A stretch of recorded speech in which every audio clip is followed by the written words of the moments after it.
Seorang polisi yang mengabdikan hidupnya pada hukum harus sengaja menghilangkan nyawa orang agar bisa masuk penjara.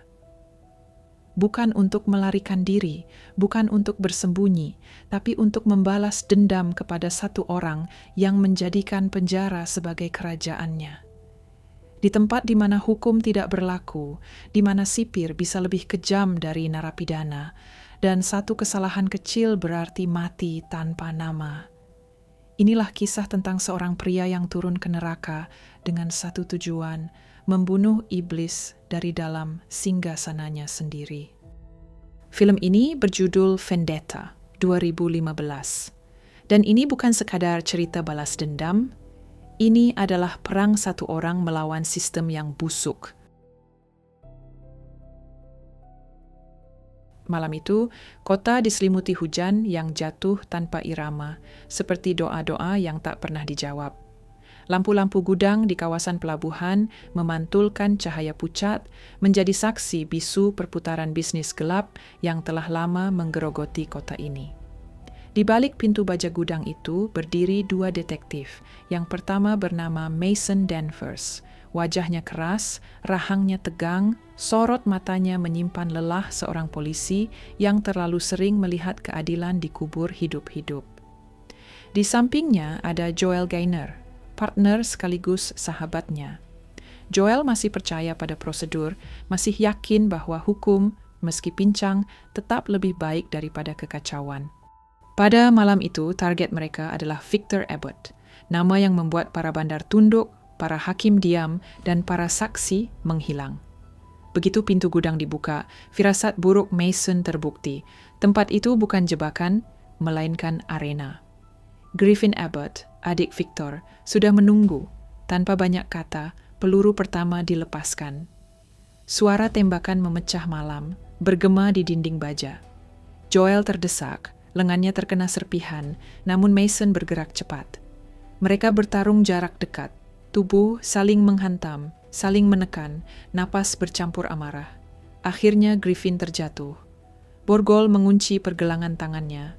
Namun Mason tahu, Griffin hanyalah pintu masuk. Di bagian terdalam gudang, Victor Abbott muncul. Tubuhnya besar, kehadirannya mendominasi ruangan, seolah hukum fisika pun tunduk padanya. Tidak ada ketakutan di wajahnya, hanya ketenangan seorang pria yang tahu dunia selalu bisa dibeli. Pertarungan mereka berlangsung singkat namun brutal. Senjata terlepas, tinju bertemu tulang, tubuh bertubrukan dalam adu kekuatan murni. Hingga sirene polisi akhirnya memutuskan segalanya. Victor ditangkap. Namun sebelum Victor dibawa pergi, ia mendekatkan wajahnya ke Mason. Dengan senyum tipis, Victor mengatakan bahwa penjara hanyalah rumah kedua baginya. Dan Mason akan segera bertamu. Mason pulang ke rumah. Di sanalah Jocelyn Danvers, istrinya, menunggu. Perempuan yang selama ini menjadi jangkar Mason di dunia yang terus berusaha menenggelamkannya. Di dapur kecil itu, mereka berbincang tentang hidup, tentang kegagalan memiliki anak, tentang harapan yang belum mati, tentang masa depan yang tetap mereka coba genggam. Kesunyian rumah berubah menjadi ruang paling aman. Di sana, dua jiwa yang sama-sama terluka bertemu. Bukan untuk melukai, tapi untuk saling menguatkan.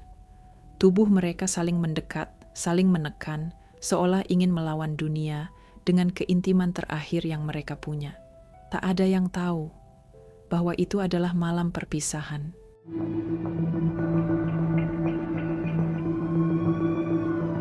Di kantor polisi, dunia Mason runtuh. Satu persatu saksi kasus Victor Abbott menghilang. Dan siang itu, Victor dan Griffin akan dibebaskan karena kurangnya bukti. Mason mencoba menghubungi Jocelyn, tak ada jawaban. Ia menelepon lagi. Masih sunyi. Panggilan ketiga dijawab. Namun suara di seberang bukan suara istrinya. Itu suara Victor Abbott. Mason berlari, bukan sebagai detektif, bukan sebagai aparat hukum. Ia berlari sebagai suami yang terlambat. Saat pintu rumah terbuka, segalanya telah berakhir. Jocelyn terbaring tak bernyawa.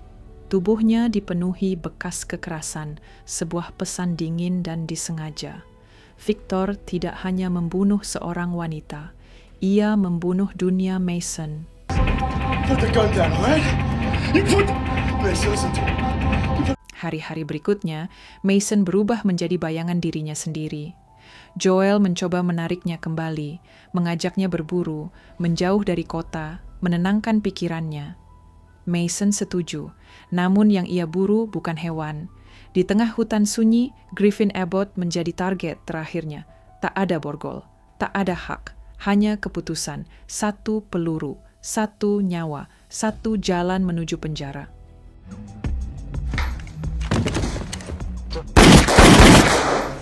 Saat borgol kembali mengunci pergelangan tangannya, Mason menatap lurus ke depan. Ia tahu persis kemana langkah ini akan membawanya. Ke tempat Victor Abbott berkuasa, ke dalam penjara, ke neraka yang sengaja ia masuki demi satu hal, balas dendam.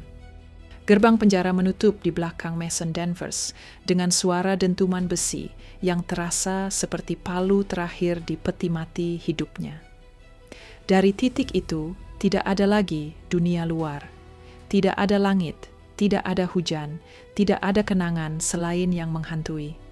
Yang tersisa hanyalah koridor beton, jeruji besi, dan tatapan para pria yang telah lama berhenti menjadi manusia. Mason masuk sebagai narapidana, namun reputasinya masuk lebih dulu. Para sipir mengawal barisan tahanan baru melewati pemeriksaan kesehatan. Di sana, mata-mata menilai, menghitung, menimbang. Salah satunya adalah Ben, seorang sipir dengan tatapan lelah, mantan detektif yang masa lalunya dikubur bersama lencana. Ben mengenali Mason. Ia tahu pria ini tidak berada di sini karena kebetulan. Kepala sipir penjara, Warden Snyder, memanggil Mason ke kantornya. Senyumnya rapi, suaranya tenang, namun ada sesuatu yang busuk di balik jas rapi itu.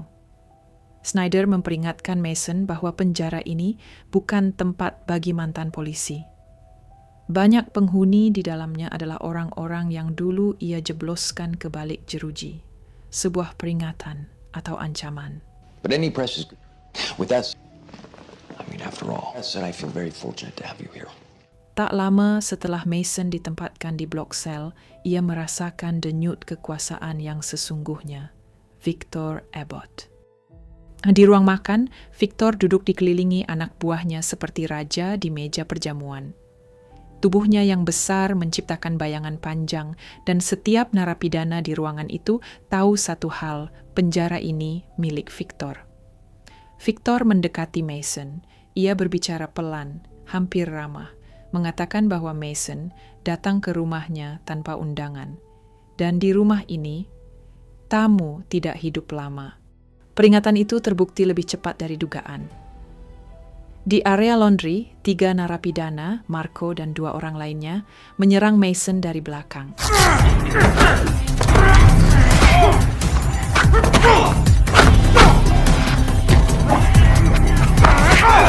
Pukulan datang bertubi-tubi.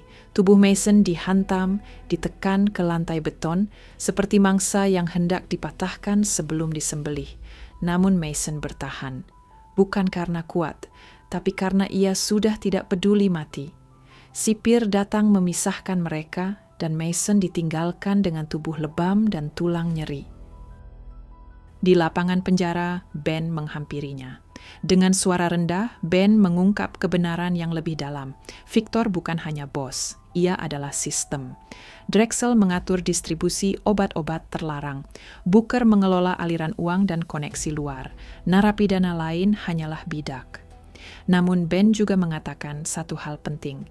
Victor bukan kepala ular. Ia hanya tubuhnya. Kepala yang sebenarnya berada di kantor sipir. Beberapa hari kemudian, Joel Gaynor datang menjenguk. Mason memperingatkannya bahwa ada sesuatu yang sangat salah di penjara ini. Victor tak mungkin sekuat itu tanpa bantuan dari orang dalam. Tanpa mereka sadari, seorang sipir lain, Lester, menguping pembicaraan dan mencatat nama Joel. Malamnya, Mason menajamkan sebuah pulpen. benda kecil. Namun di tempat seperti ini, segalanya bisa menjadi senjata. Di kamar mandi, Marco tidak pernah melihatnya datang. Pulpen itu berubah menjadi taring. Darah mengalir dan Marco roboh tanpa suara.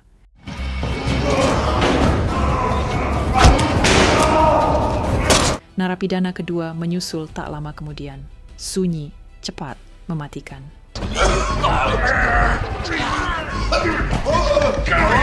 Erbe merupakan satu-satunya yang tersisa dari penyerangan laundry gemetar ketakutan. Ia tahu waktunya hampir habis. Erbe mengadu pada Victor. Victor hanya tersenyum. Ia memerintahkan Drexel untuk mengingatkan Mason dengan cara yang lebih keras. Namun saat anak buah Victor datang ke sel Mason, justru merekalah yang hampir mati. Tubuh mereka dihantam, ditekan, dibanting ke dinding hingga batas terakhir, sebuah pesan bahwa Mason bukan korban. ARB akhirnya dipancing ke sebuah sel kosong. Ia datang dengan harapan perlindungan. Yang menunggunya adalah Mason. Tidak ada dialog panjang, hanya napas terengah, tekanan, dan akhir yang sunyi. That old fat prick said you were looking for me. Victor mulai kehilangan kesabaran. Ia mendatangi Warden Snyder, menuntut menghilangkan nyawa Mason segera. Namun Snyder menolak. Bukan karena belas kasihan, melainkan reputasi. Mason Danvers adalah mantan polisi terkenal. Kematian dirinya akan menimbulkan pertanyaan yang tak diinginkan. Sebagai gantinya, Snyder menawarkan sesuatu yang lain. Di atas mejanya tergeletak secarik kertas. Di atasnya tertulis satu nama, Joel Gaynor. Dan disitulah permainan berubah menjadi perang. Joel datang ke penjara dengan perasaan tak enak yang tak bisa ia jelaskan. Ia diberi kabar bahwa Mason telah tewas akibat perkelahian antar narapidana. Berita itu terasa ganjil, tapi sebelum Joel sempat bertanya lebih jauh, pukulan pertama menghantam wajahnya dari belakang. Ia diseret, dipukuli, diseret lagi. Ketika matanya terbuka, Joel sudah berada di ruang terbuka penjara, dikelilingi narapidana Victor. Di seberang ruangan, Mason dipaksa berlutut, tubuhnya ditahan oleh 2 orang. Wajahnya lebam, namun matanya masih menyala. Victor berdiri di tengah-tengah mereka, tenang, menikmati momen itu. Ia ingin Mason melihatnya, melihat sahabatnya dihancurkan perlahan. Setiap pukulan pada Joel bukan hanya meremukkan tulang, tapi juga menghancurkan sisa kemanusiaan Mason. Mason berteriak. Joel akhirnya tergeletak tak bergerak, sunyi menyelimuti ruangan, dan saat itu sesuatu di dalam diri Mason benar-benar mati.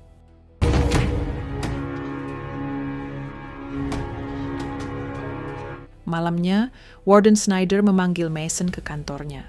Nada bicaranya berubah. Tak lagi mengancam, melainkan menawarkan. Snyder membutuhkan algojo, seseorang yang paham hukum, seseorang yang tahu cara membunuh tanpa meninggalkan kekacauan yang tak terkendali. Dan Mason Danvers adalah pilihan sempurna. Kesepakatan itu sederhana. Mason membunuh siapapun yang mengganggu bisnis Snyder di dalam penjara. Sebagai gantinya, Victor Abbott akan dibiarkan hidup sampai Mason siap menghabisinya sendiri. Mason menyetujui, bukan karena percaya, tapi karena ia tahu iblis hanya bisa dikalahkan dari dalam neraka. Namun Mason mengajukan satu permintaan, satu nyawa, satu nama, Booker. Tengah malam, Booker dipanggil dengan alasan bertemu kepala sipir. Di ruangan sepi itu, Mason sudah menunggu. Tak ada perlawanan berarti. Booker disuntikkan cairan yang membuat tubuhnya lemas. Mason mendekat, menekan tubuh Booker ke kursi, membiarkan rasa takut bekerja lebih dulu sebelum rasa sakit mengakhiri segalanya. Darah menetes, perlahan, pasti. Saat Booker meninggal, perjanjian mereka pun selesai. Mason tidak lagi berutang apapun. Kepergian Booker membuat Victor murka. Ia menuntut Snyder segera membunuh Mason. Namun Snyder menunda. Ia mulai sadar bahwa Mason bukan pion. Ia adalah badai. Di ruang makan, Victor akhirnya memutuskan turun tangan sendiri. Namun Mason membaca situasi lebih cepat. Ia menyerang seorang sipir, sengaja menciptakan pelanggaran berat. Hukumannya, sel isolasi. Bagi Mason, itu adalah perlindungan. Di balik dinding sempit itu, Victor tak bisa menyentuhnya. Di sel isolasi, Ben datang diam-diam. Ia membawa sesuatu yang kecil, namun menentukan, sebuah pisau. Ben mengatakan bahwa selama ini ia netral, namun kini ia memilih sisi. Mason hanya menjawab pelan, tak memilih adalah memilih. Keesokan harinya, Snyder mengumumkan bahwa Mason akan dipindahkan ke penjara lain. Artinya satu hal, waktu Mason hampir habis. Victor dan Snyder bertemu pagi itu. Sebuah kesepakatan terakhir dibuat. Mason harus meninggal hari ini, dan penjara akan terbakar. Pagi itu, penjara terbangun dengan firasat buruk. Udara terasa berat. Para sipir bergerak lebih cepat dari biasanya. Para narapidana lebih diam, mata mereka terus mengawasi satu sama lain. Hari pemindahan Mason Danvers telah ditetapkan. Dan bagi Victor Abbott, itu berarti satu hal. Jika Mason keluar hidup-hidup dari penjara ini, maka dendamnya tak akan pernah selesai. Di tempat olahraga terlihat Drexel melatih tubuhnya seperti biasa. Ia percaya diri, merasa aman. Tak satu pun dari anak buahnya menyadari bahwa Mason sudah berada di tempat itu. Pertarungan pecah tanpa aba-aba. Tinju menghantam, tubuh bertubrukan.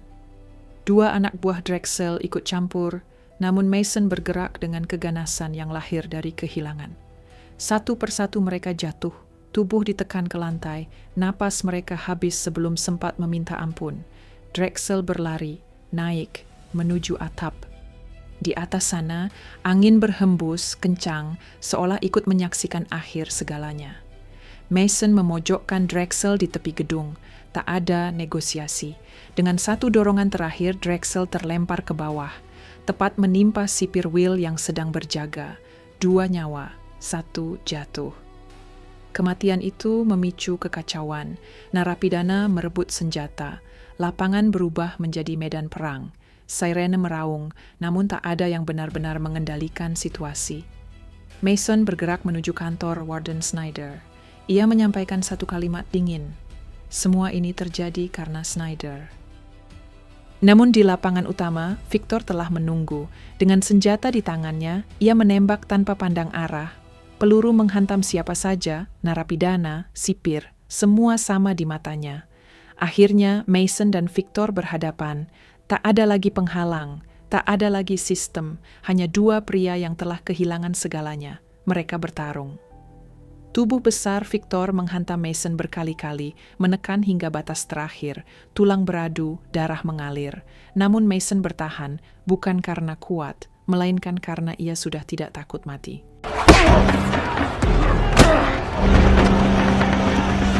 Snyder menyerahkan pistolnya kepada Victor, menyuruhnya mengakhiri semuanya. Namun Victor kini tahu kebenaran. Snyderlah yang membantu Mason membunuh Booker. Snyderlah kepala ular itu. Dengan murka, Victor mematahkan kaki Snyder. Jeritan memenuhi udara sebelum para sipir menghentikannya. Dalam perkelahian Mason dan Victor, Victor mengeluarkan pisau yang dulu pernah diberikan oleh Ben. Satu gerakan, satu sayatan, leher Victor terbuka. Tubuh raksasa itu terhuyung, lalu jatuh. Victor Abbott tewas, bukan sebagai raja, melainkan sebagai bangkai. Snyder mencoba melarikan diri, namun Ben menodongkan senjata. Untuk pertama kalinya, ia memilih dengan jelas. Snyder ditangkap. Rantai kejahatan akhirnya terbuka ke permukaan. Dan film pun berakhir. Film Vendetta mengajarkan kita satu hal pahit. Balas dendam tidak pernah benar-benar menyembuhkan luka. Mason Danvers mendapatkan apa yang ia inginkan. Musuhnya mati, keadilan versinya tercapai. Namun harga yang harus dibayar adalah segalanya. Istrinya, sahabatnya, dan akhirnya dirinya sendiri. Ketika seseorang memilih jalan balas dendam, ia mungkin berhasil menghancurkan musuhnya, tapi tanpa sadar juga menghancurkan sisa kemanusiaannya. Film ini menunjukkan bahwa sistem yang busuk bisa melahirkan monster, namun membalas kebusukan dengan kebencian hanya akan memperpanjang rantai darah. Vendetta bukan tentang kemenangan, ia tentang kehilangan dan tentang betapa mahalnya harga sebuah dendam. Dan itulah alur cerita lengkap dari film Vendetta 2015. Sebuah kisah gelap tentang hukum, kehilangan, dan balas dendam yang membawa seorang pria turun ke neraka yang ia pilih sendiri. Jika kalian menyukai cerita film dengan tema dewasa, investigasi, dan sisi gelap kemanusiaan, jangan lupa tekan tombol like, subscribe, dan aktifkan lonceng agar tidak ketinggalan cerita film menarik lainnya. Tulis pendapat kalian di kolom komentar. Menurut kalian, apakah balas dendam Mason sepadan dengan semua yang ia korbankan? Sampai jumpa di video berikutnya.